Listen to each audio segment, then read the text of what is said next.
Major disaster declarations open the doors, in some cases, for people to register for federal aid. A key part of the process is the Disaster Recovery Center, a place where people can go for help. You want to register for assistance because there may be some funding that we can provide to help you in your recovery process. And it may not just be FEMA monies, but it may be from our partners like SBA, or it might be a volunteer agency that might be able to do something for you to help you recover. It's important to register so we know you need help, and then we'll guide you through the process once you register. People with uninsured and underinsured losses need to register. If you have insurance, apply with your insurance company first, then FEMA can help you after that point. You can register online at www.disasterassistance.gov or by phone at 1-800-621-3362, or you can visit one of our disaster recovery centers.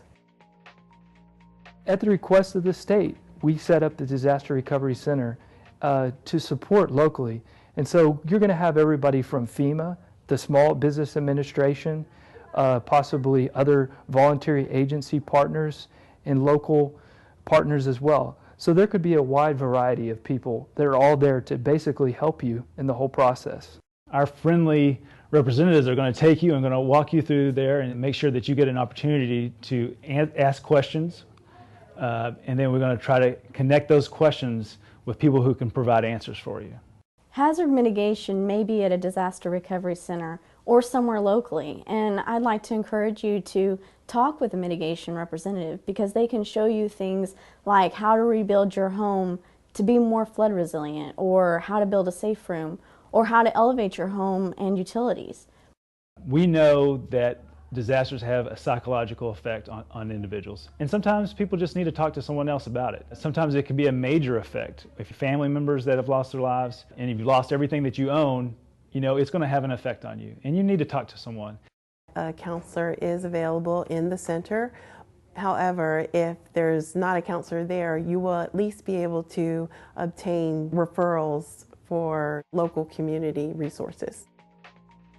When you visit a recovery center, you should bring the address of your damaged home. You should bring a copy of your Social Security number, your driver's license, and you also want to provide us with information on where you're currently staying, and also any insurance documents if you have them available. If you have high income and insurance, there's still reason to apply because there may be unmet needs, like a private road. If that's damaged due to the disaster, then FEMA has possible assistance for that, and it may not be covered by insurance. A well is another example that FEMA has assistance for. Additional living expenses for a hotel while repairs are being made. Sometimes that runs out if you have insurance, or you may not have that included in your policy at all. FEMA can help you at that point. Once you register with FEMA, don't hesitate to begin your recovery process. Begin making repairs on your home. Make sure you take pictures of your progress, and make sure you keep all receipts. Someone from inspection services might contact you to conduct an inspection on your damaged home. All of our inspectors should have identification. If they don't want to show it to you, they're probably not with us. There's no problem with you asking to see an inspector's badge. I would also caution that individuals that did receive money and that need to repair their house, I'd watch out for contractors. I would get multiple bids. Make sure that those aren't some contractors that want to do harm to the applicant. And make sure that you return the SBA application that you received. Even if you think you don't qualify, complete that and turn it in as soon as possible.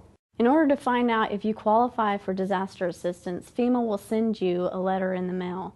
You can also call the FEMA helpline number at 1-800-621-FEMA to find out if you've been approved for assistance. You want to make sure that you watch the dates on that letter, just in case you don't agree with what's on that letter. There's a time to do an appeal. So you want to make sure you look after the information you receive from FEMA. There's no fees for coming in and getting assistance from FEMA. If someone is charging you a fee, you need to call the help desk line or talk to an applicant services specialist there or a supervisor there and say that someone's been trying to charge us for getting federal assistance. Federal disaster assistance doesn't affect income taxes. So talk to your tax advisor and find out if there's any tax relief due to the disaster. We do this because it's important. If everyone has ever gone through a disaster, who's ever had any their family members affected, had their homes destroyed, we want to make sure that they have an opportunity to recover.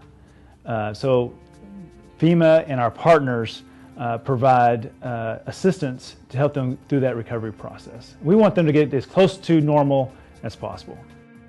We're here to help you.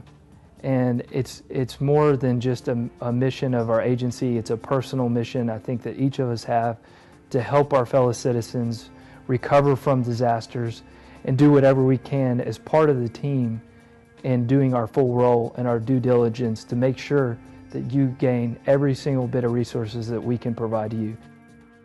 A person can go to any disaster recovery center no matter where they live. If one is not convenient, you can call the FEMA helpline at 1-800-621-3362 for directions on submitting your documents to FEMA.